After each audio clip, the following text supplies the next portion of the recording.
तुमच्या बुधभूषण मध्ये कोणापासून दूर राहावं असं काही लिहिलं आहे? परान्नम परवस्त्रम च दूरतः परिवर्तये.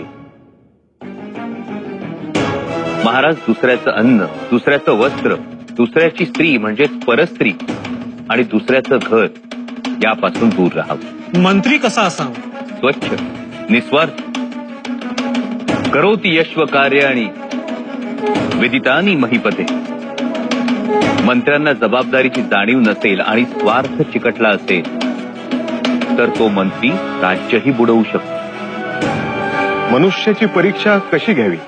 सेवकांची परीक्षा कार्यसिद्धीसाठी पावल्यावर, बांधवांची परीक्षा मोठं संकट आल्यावर, मित्रांची परीक्षा धनाची गरज भासल्यावर आणि पत्नीची परीक्षा वैभव नष्ट झाल्यावर आपोआप होते.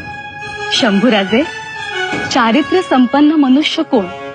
त्याची लक्षणं कोणती? मातोश्री, वाच्छा सज्जन संगमे परगुणे प्रीतिर्गुणे नम्रतः. म्हणजे सज्जनांच्या सहवासाची इच्छा, दुसऱ्यांच्या गुणांविषयी प्रेम, गुणवंत असूनही नम्रता, विद्येची आवड, स्वतःच्या पत्नीविषयी प्रेम, विकारांवर ताबा ठेवण्याची शक्ती आणि दया, हा ज्याचा स्थायी भाव तो चारित्र्य संपन्न. लोभ कुठला? गुणी माणसाची भेट. काय श्रेष्ठ नाही? मूर्खाची संगत. खरा शूर कोण?